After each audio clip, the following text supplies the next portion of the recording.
الحمد لله رب العالمين، والصلاة والسلام على سيد المرسلين محمد وآله وصحبه أجمعين. أما بعد، حضرة الرئيس المحترم لهذه الجلسة الطيبة الصباحية لمؤتمر السيرة النبوية،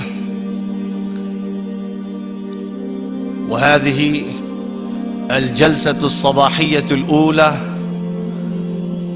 تتحدث عن النظام التعليمي الإسلامي في ضوء السيرة النبوية الطيبة الطاهرة.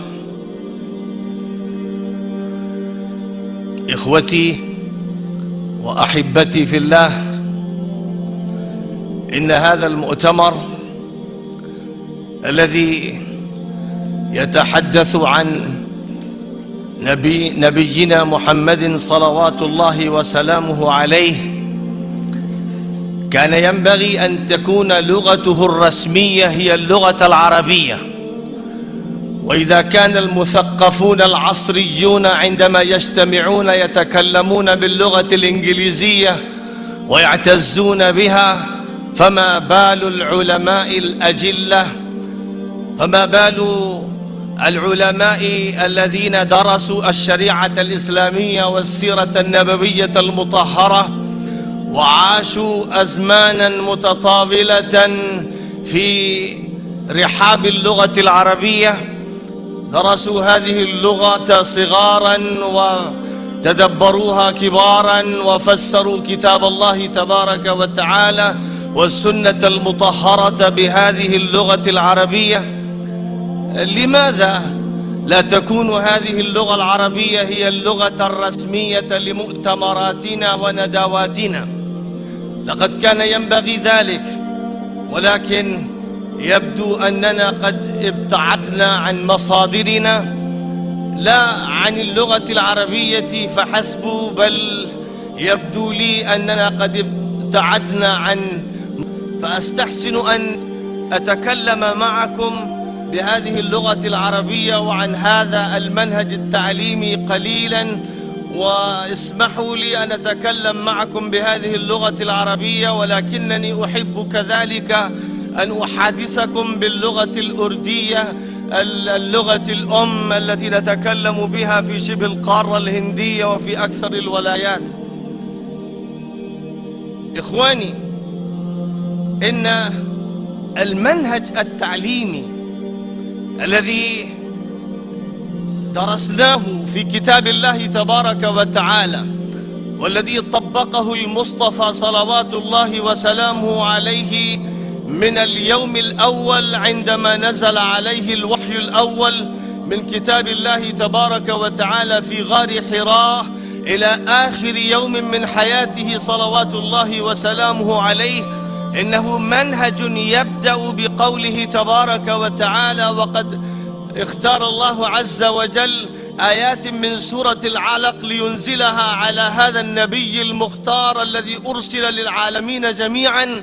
اختار الله تبارك وتعالى من هذا المصحف الذي كان في اللوح المحفوظ ثم أنزل إلى السماء الدنيا، وأمر جبرائيل أن يحمل هذه الآيات الأولى من سورة اقرأ.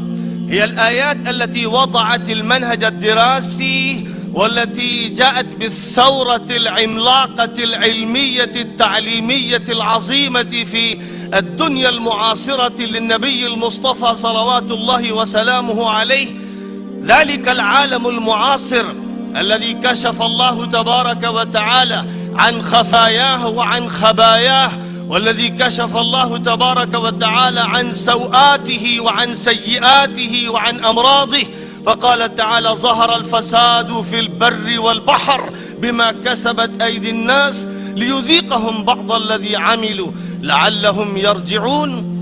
لقد كان الفساد مستطيرا ومنتشرا، الفساد في كل المجالات، كان هذا الفساد سائدا على الدنيا المعاصرة آنذاك، على الدولة الساسانية الإيرانية والدولة الرومية البيزنطية ودولة الهند القديمة ودولة مصر ودولة العراق.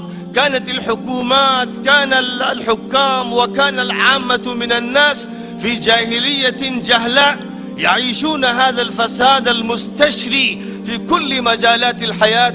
وإذا بالله تبارك وتعالى عندما أراد أن يبعث النبي المصطفى المختار الذي يكون خاتم النبيين وخاتم النبيين والذي يكون رسول العالمين، رسول الإنسانية، نبي الرحمة ونبي الهدى، عندما أراد الله تبارك وتعالى أن يبعث هذا النبي المختار بدأ بهذه الآيات الأولى التي وضعت أساس المنهج التعليمي الدراسي. وليس هذا المنهج التعليمي، وأستميحكم عذرا، للكتاتيب والمدارس والجامعات الإسلامية حسب المصطلح التي جرينا عليه. لم يكن هذا المنهج لهذه المدارس المحدودة الخاصة، كان هذا المنهج التعليمي للعالم كله، للإنسانية كلها، كان منهجا للجزيرة العربية وللقارات كلها. لقد كان الله تبارك وتعالى يخاطب بهذا المنهج البشر جميعا، الخاصة والعامة، أن يطبقوا هذا المنهج.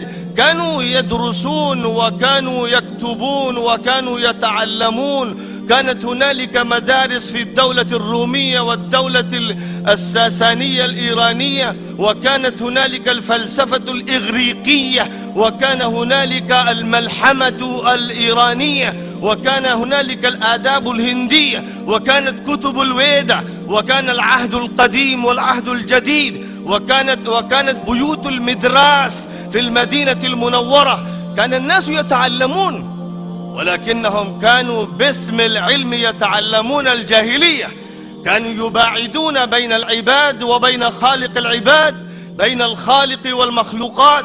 كان العلم حاجزا بين الناس وبين ربهم تبارك وتعالى. فإذا بهذا الوحي الأول جاء يربط العالم بخالقه، يربط العباد بالمعبود، يربط الخلق بالخالق.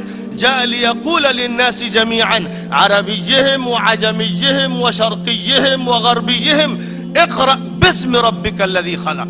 وليس ذلك تسمية أن يقول الإنسان بسم الله الرحمن الرحيم ثم يخالف الألوهية والربوبية ومعاني الأسماء والصفات والحاكمية المطلقة لله تبارك وتعالى، ويخالف الشريعة الإسلامية والمناهج التعليمية الربانية ويقول بسم الله. أليس هذا استهزاء باسم الله تبارك وتعالى؟ اقرأ باسم ربك الذي خلق، يعني اقرأ مؤمنا بالله، مؤمنا بصفات الله تبارك وتعالى. ماذا نقرأ؟ هل نقرأ هذه الكتب من النحو والصرف والأدب والبلاغة والحديث والتفسير والفقه والأصول التي تدرس عندنا في دائرة ضيقة في المدارس الإسلامية؟